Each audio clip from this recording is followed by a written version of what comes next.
Throughout history, if you heard a voice or saw an event unfold, you trusted it. We evolved a biological safety net, equating seeing with believing. Imagine receiving a frantic phone call from your mother. She sounds terrified, saying she's been in a car accident and needs money immediately. You hear her specific breathing pattern, her panic, her exact tone. But it is actually a string of code, generated by a scammer using a tiny clip of her voice from a public video. This capacity to synthesize a human presence is now nearly free and instantaneous. And while it works for individual scams, the same technology is the engine behind the media we consume every hour. Because the tools to clone reality are so accessible, your social media feed has become a customized stream of simulated events. Every clip is selected or generated to provoke your specific biological vulnerabilities. When we take these digital fragments at face value, we surrender our autonomy. We stop being observers of the world and become predictable components in an engagement loop. While scammers pose a risk to your bank account, the device in your pocket poses a more persistent risk to your worldview. On these platforms, your attention is the product being harvested, and the apps are designed to keep that harvest going at any cost.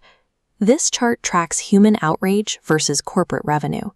Algorithms prioritize fear and anger because they keep you on screen. The longer you stay angry, the more the platform earns.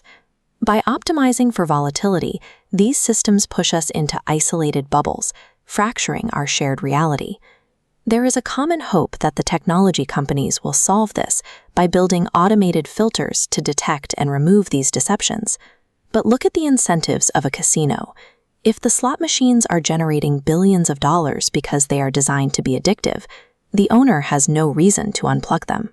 Corporations have a legal obligation to maximize profit and won't prioritize truth if it reduces user engagement. No systemic rescue is coming from the platforms themselves. Since the environment is designed to manipulate you, the responsibility for verifying reality falls entirely on the individual. To protect yourself, you need a repeatable workflow to filter information before it changes how you think or feel. The first step begins with your own body. When you see a headline or a video that causes a physical reaction, like a spiked heart rate, a rush of rage, or a sense of total validation, you have to pause. That physical spike is the signal that your biology is being targeted. When you feel it, you must stop. Do not click share, do not comment, and do not let the emotion dictate your next move. By interrupting that immediate biological reaction, you reclaim control. You move from being a reactive target to a deliberate observer. The second step is to verify the claim through independent channels. A truly massive, world-altering event will never exist solely on a single viral social media account. You have to leave the feed. Open a new browser tab and search for the event through boring, accountable institutions that have a physical presence and legal departments. These organizations have a reputation to lose and financial liability if they report a falsehood. It's the same logic as buying a used car. You don't just take the seller's word for it. You consult an independent mechanic who isn't invested in the sale. You need that same third-party verification for your information.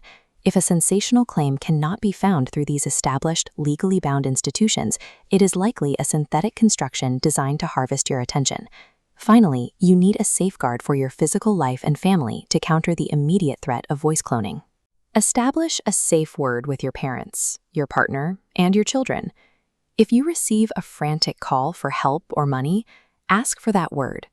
If the caller doesn't know it, hang up and dial your loved one's actual number directly. These 3 steps change your relationship with the digital world. You are no longer a passive recipient of panic, but an active investigator of the truth. This shift in technology is not purely negative. The same tools used to simulate reality will also be used to cure diseases, model complex energy systems, and create immense value. The goal is not to unplug from the modern world, but to build a fortress around your attention. It requires choosing the difficulty of a complex reality over the comfort of a simulated one. If you knew for certain that the worldview you hold closest to your heart was factually incorrect, would you have the courage to abandon it today? This channel is a place for those who value the truth over the rush of validation. If you want to help us navigate these technological shifts, please subscribe